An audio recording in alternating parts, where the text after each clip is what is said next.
মুসলমানদের সবচেয়ে পবিত্র স্থান কাবা ঘরের দরজা সবসময় বন্ধ থাকে। সেজন্য মক্কায় গেলেও কাবা শরীফের ভেতরের দৃশ্য দেখার সৌভাগ্য হয় না সাধারণ মানুষদের। পবিত্র কাবা শরীফের ভেতরে কি আছে, কোন কোন জিনিস সেখানে রাখা হয়েছে তা জানার প্রবল আগ্রহ রয়েছে প্রায় সবারই। ভূমি থেকে 2.5 মিটার উঁচুতে কাবার দরজা। উসমানিয়া খেলাফতের সময় কাবা ঘরে সর্বপ্রথম রৌপ্য নির্মিত কারুকার্যময় দরজা লাগানো হয়। বর্তমানে পবিত্র কাবা ঘরের দরজাটি 280 কেজি খাঁটি সোনা দ্বারা তৈরি করেন প্রয়াত সৌদি বাদশাহ খালিদ বিন আব্দুল আজিজ। মূল কাবা শরীফে 2টি দরজা অন্তর্ভুক্ত ছিল। একটি দরজা ছিল প্রবেশের, অন্যটি ছিল বাহিরে হওয়ার জন্য। এছাড়াও পবিত্র কাবা শরীফের দেয়ালে একটি জানালাও ছিল। বর্তমানে পবিত্র কাবা শরীফে রয়েছে একটি মাত্র দরজা এবং কোনো জানালা নেই। কাবার ভেতরে ডান পাশে একটি সোনার দরজা আছে। এই দরজার নাম বাবুত তাওবা। কাবার ছাদে ওঠার জন্য এটি দিয়ে সিঁড়ির দিকে যাওয়ার ব্যবস্থা রয়েছে। দেয়ালের উপরের অংশে সাঁটানো সবুজ রেশমি কাপড় রয়েছে, তাতে কোরআনের বিভিন্ন আয়াত স্বর্ণখচিত করে অঙ্কিত। কাবা শরীফের ভেতরের দেয়ালগুলো সবুজ ভেলভেটের পর্দা দিয়ে আবৃত। এই পর্দাগুলো প্রতি 3 বছর অন্তর অন্তর পরিবর্তন করা হয়। এর ছাদে একটি ভেন্টিলেটর রয়েছে, যা দিয়ে ভেতরে সূর্যের আলো প্রবেশ করে। কাবা ঘরের ভেতরে একটি সিন্দুকে উন্নত মানের সুরভি, কাবা ঘর মোছার জন্য কয়েকটি মখমল তোয়ালে রাখা আছে। বিভিন্ন যুগের প্রাচীন ও ঐতিহ্যবাহী কয়েকটি মশাল ও পিদিম রয়েছে এখানে, আর সেগুলো বিভিন্ন রাজা বাদশাহ পবিত্র কাবার জন্য উপহার হিসেবে দিয়েছিলেন। কাবা ঘরের ভেতরের দেয়াল সবুজ এবং সাদা মার্বেল পাথরের দ্বারা আবৃত। 3টি খুঁটি বা স্তম্ভে ঝুলে আছে বিভিন্ন ডিজাইনের প্রদীপমালা। আরও রয়েছে বিশ্বনবীর ইবাদত করার স্থান, সৌদি বাদশাহর স্মারক, একটি বক্স আকৃতির টেবিল। এর উপর বিশেষ এক প্রকারের সুগন্ধি রাখা হয়, যার ফলে কাবার ঘর বন্ধ থাকলেও আবদ্ধ ঘরের গুমোট গন্ধ সৃষ্টি হয় না।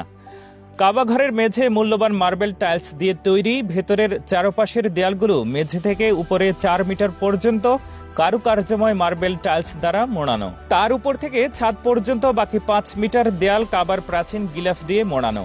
এই গিলাফটিতে রূপোর ক্যালিগ্রাফি আঁকা। 20 মিলিয়ন সৌদি রিয়াল বা 6 মিলিয়ন মার্কিন ডলার ব্যয়ে প্রতি বছর নতুন করে গিলাফ তৈরি করা হয়।